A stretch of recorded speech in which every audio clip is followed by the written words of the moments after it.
So you hear the horror stories all the time. Families losing their homes, unable to pay their bills, they're trying to find work, and there's stories of good people facing bad times. But there is a way out and a way that you can reclaim your life and live without fear. And two of our ladies of the law, Kast and Felicia Walker, are joining us now to show you how. So you guys really want to highlight today, if you're going through a tough financial situation, there are options on how to get out of it. And a lot of times you need help, because sometimes it can be so complicated and convoluted that you need somebody who's experienced with the law to help navigate you through. Right, and we see people that come into our office all the time. They're afraid to answer their phone, they're afraid to answer their door because there could be a process server there.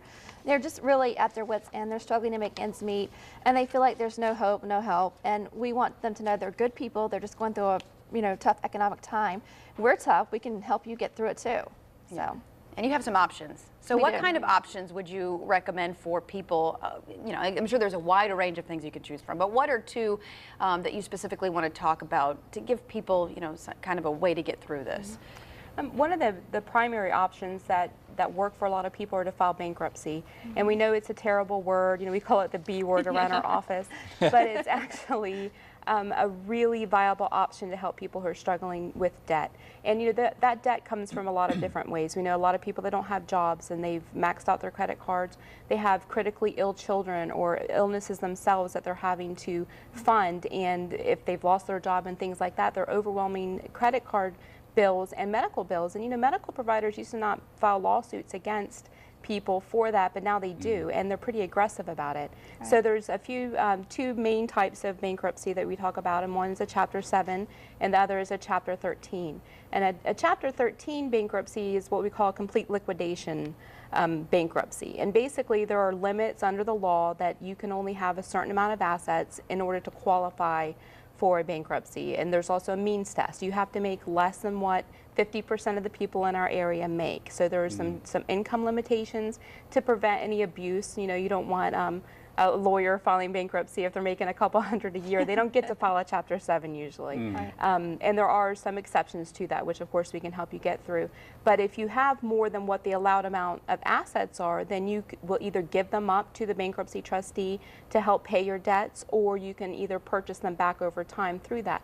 But it only, you can get debt free and have a fresh start within 120 days. So it's very fast and quick and pretty painless, because usually by the time that people get to the point where they're in our office, they've already sold a lot of their assets and reduced their expenses, got an older car, that type of thing. So they really don't have a lot of assets to deal with in the first place, and their credit's already run, which bankruptcy can help as well. Which one would be the better of the two? I mean, if there was a better one, and how do you match your options with what your situation is, Chapter 7 or Chapter 13? Well, there's not one better than the other.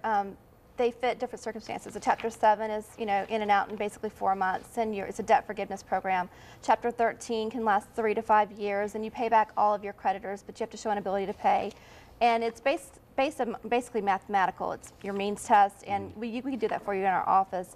But we determine what your assets are, what your liabilities are, and we do the means test for you and determine which one is better for you to file.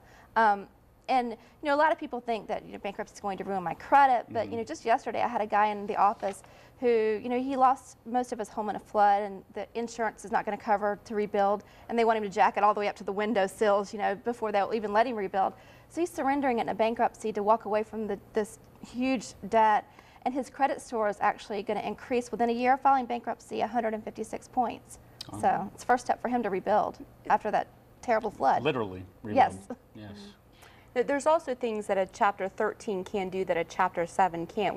We've talked before on other shows about foreclosure. If you're trying to save your home, if you're trying to get participate in the mortgage modification bankruptcy program, or if you're trying to cram down the investment property and get it to its current value, those can't happen in a Chapter 7. So if you had things like that, you needed to get rid of a second mortgage if your home wasn't worth what you owed on the first, those can only happen in a Chapter 13, so we would put you there. And sometimes people end up not paying any of their creditors back except for secured debts unless they surrender them, because they don't have disposable income. So that means test we talked about, which is the formula that allows you to determine what you have to pay back, and it's according to your means. If you have disposable income, then you have to give that to your creditors, so it's fair to everyone in that case. You can't blood from a turnip, we've all heard that, and the means test is basically how much blood is in the turnip.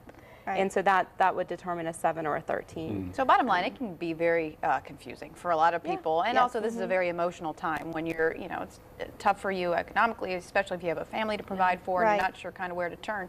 If someone's watching and they're finding themselves in a situation where the debt is just piling up and they can't meet their obligations, what would you recommend would be the first step that they take? Get legal representation. Go see an attorney. Most attorneys like us offer free consultations. We can assess their situation and tell them what they need to do. I would also add that it's a good idea to find out how much you owe. When you come to our It's a good office, you're starting going to point, need to right? know. And I think that people underestimate that sometimes, and sometimes even overestimate it because they just don't deal with it. The head in the sand, the garbage bag full It's the of worst bills. thing that you Right. can do. And right? to get a good idea, and then to come and find out what your options are. Yeah. It's just educating yourself, Yeah. and doesn't make you do anything. It's not in the newspaper that you went and consulted a bankruptcy lawyer. Right. Sure. Right, right. Yeah, and you guys are doing something pretty neat to help some ladies who are facing some hard times here in the area. And you want to talk a little bit about that? Yes. I'm sorry. We are Emery, Kast, and Walker. We are the ladies of the law, and we are 3 women lawyers that have, educated ourselves. And the PACE Center for Girls is an organization, a local organization that helps at-risk teenagers between the age of 12 and 17. It's actually a school, and right now they're in need of resources. And there's the PACE project that we're donating to, and we hope that our viewers will too, to help these at-risk girls learn practical skills, educate themselves.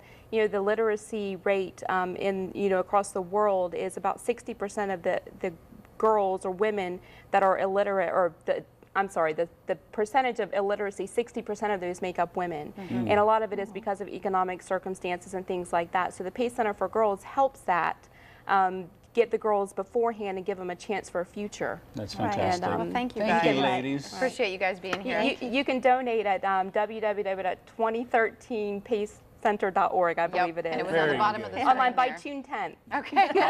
All Great. right. Thank you, ladies of the All right. law. Remember, the biggest mistake that you can make when facing financial hardships is to do nothing. Bury your head in the sand. The legal team of Emery, Kast, and Walker understands what you're going through, and they're here to help good people in bad times. Just visit their website at www.jackslawyer.com or call them at 904-404-3394 for a free consultation to find solutions to your problems.